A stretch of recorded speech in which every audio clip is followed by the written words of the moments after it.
இயேசு கிறிஸ்துவின் நாமத்தினாலே உங்களை நான் வாழ்த்தி வரவேற்கிறேன். இந்த தினமதிலும் கூட நம்ம ஆண்டவரோட ஒரு வார்த்தை நம்ம பார்க்கலாம். மத்தேயு புஸ்தகத்துல 5வது அதிகாரம் 4வது வசனத்துல, துயரப்படுகிறவர்கள் பாக்கியவான்கள், அவர்கள் ஆறுதல் அடைவார்கள் என்று இந்த வசனத்தை நம்ம பார்க்கணும்.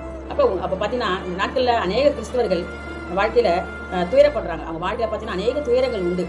வாழ்க்கையில எவ்வளோ போராட்டங்கள், பிரச்சனைகள், பார்த்தீங்கன்னா எவ்வளோ கஷ்டங்கள் எல்லாமே அவங்க வாழ்க்கையில நடக்கிறதான காரியத்தை நம்ம பார்க்குறோம். பார்த்தீங்கன்னா ஒரு உலக காரியத்தை நம்ம எடுத்துக்கொண்டோமானால் உலகத்தில் எவ்வளோ பார்த்தீங்கன்னா அரசியல் சண்டைகள், எவ்வளோ குற்றங்கள் நடக்கிறது, எவ்வளோ போர்கள் நடக்கிறது, உடல் ரீதியான எவ்வளோ நோய்கள் வருகிறது, வன்முறைகள் நடக்கிறது. இதெல்லாம் நம்ம பார்க்கும்போது நம்மளுக்கு ஒரு துயரம் வருகிறது. வீடுகளில் பார்த்தீங்கன்னா எவ்வளோ போராட்டங்கள், கஷ்டங்கள்.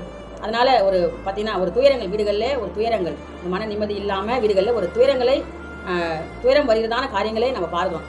அப்போ அந்த லௌகீக துக்கமும் மரணத்தை உண்டாக்குகிறது என்று நம்ம பார்க்கிறோம். பார்த்தீங்கன்னா தேவ பக்திக்குரிய அந்த துக்கமும் ஒரு மனம் திரும்புதலை உண்டாக்குகிறது, ரட்சிப்புக்கு நேராக அது வழி நடத்துகிறது என்று நம்ம பார்க்கிறோம். அப்போ வசனம் சொல்லுது, நீதிமொழிகளில் 1:17-22 பார்த்தீங்கன்னா மன மகிழ்ச்சி நல்ல ஔஷதம் அப்படின்னு சொல்லி பவுல் சொல்றாரு.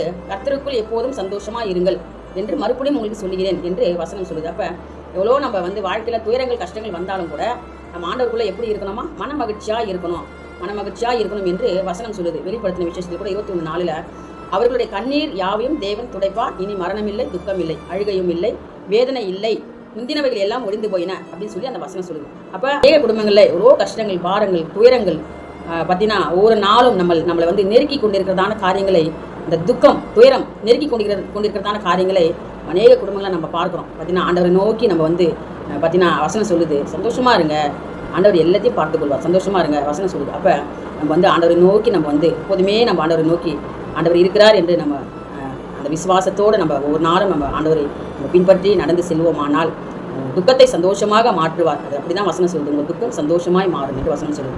அப்போ இந்த நாட்களில் ஆண்டவரை நோக்கி நம்ம ஜெபிப்போமா? வீடுகளில் துயரப்படுகிறவர்கள், கஷ்டத்தின் பாதையில் கடந்து கொண்டிருக்கிறவர்களுக்காக நம்ம ஜெபிப்போமா? ஸ்தோத்திரம் ஆண்டவரே, அன்பின் நல்ல தகப்பனே, உமக்கு ஸ்தோத்திரம் அப்பா.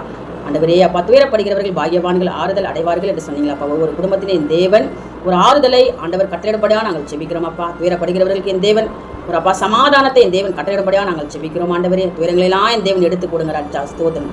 ஒவ்வொரு குடும்பங்களையும் ஆசீர்வதிங்கப்பா. தேவ சமாதானம் இருதயத்தை ஆளக்கடவுது ஆண்டவரே, உமக்கு ஸ்தோத்திரம், நன்றி செலுத்துகிறோம். நன்றிப்பா, ஜெபத்தை ஆசீர்வதிங்க. இயேசு கிறிஸ்துவின் நாமத்தினால் ஜெபிக்கின்ற ஜீவனுள்ள பிதாவே, ஆமென். God plus. கர்த்தர் உங்களை ஆசீர்வதிப்பார்.